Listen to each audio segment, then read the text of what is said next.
One of the other really common questions that I get is whether or not you have control in hypnosis.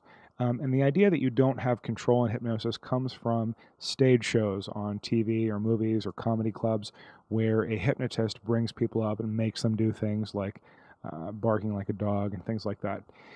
Now, stage hypnosis is not real hypnosis. Stage hypnosis is based on a couple of psychological dynamics that they use to make it look like hypnosis.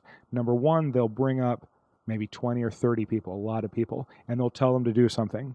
And whoever is the most compliant gets to stay up, and whoever doesn't do it or has trouble doing it gets sat back down. So they end up with maybe 5 very compliant people. They basically know are going to do what they're told.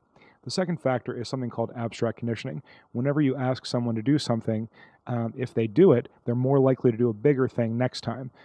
So essentially, the stage hypnotist starts off by having them do some simple suggestibility test or whatever, and then something else, then something else. And by the end of the show, the only thing the audience remembers is the people singing like Elvis or clucking like a chicken or whatever.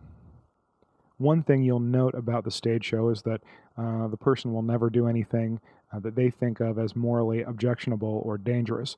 That's because if they were asked to do something like that, their unconscious would kick in and say, okay, this isn't a game anymore. We're not going to do that.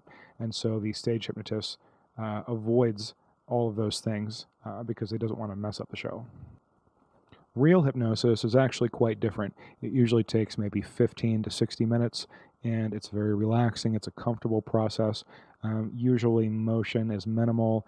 Talking is usually minimal. It's kind of like if you've ever laid down because you were a little tired and you started to drift off and started daydreaming. That's kind of what hypnosis looks and feels like. So in conclusion, you're always in control when you're in hypnosis. You can resist hypnosis if you want to and not go into it at all. You can go into hypnosis and resist the suggestions afterwards. You can come out of hypnosis at any time of your own free will. You can lie while you're under hypnosis. You're never forced to reveal secrets or anything like that. Essentially, you have all of your abilities while you're in hypnosis. The way I like to think about hypnosis is your mind is a gigantic forest. It's got all of your memories, abilities, everything, and you're only consciously aware of a very small percentage of what's in that forest. The hypnotist's job is to know exactly where the hypnosis is in that forest and be able to guide you there. So he can't force you to go there, but you have the ability to follow him. And if you do, then you can go to hypnosis efficiently and comfortably.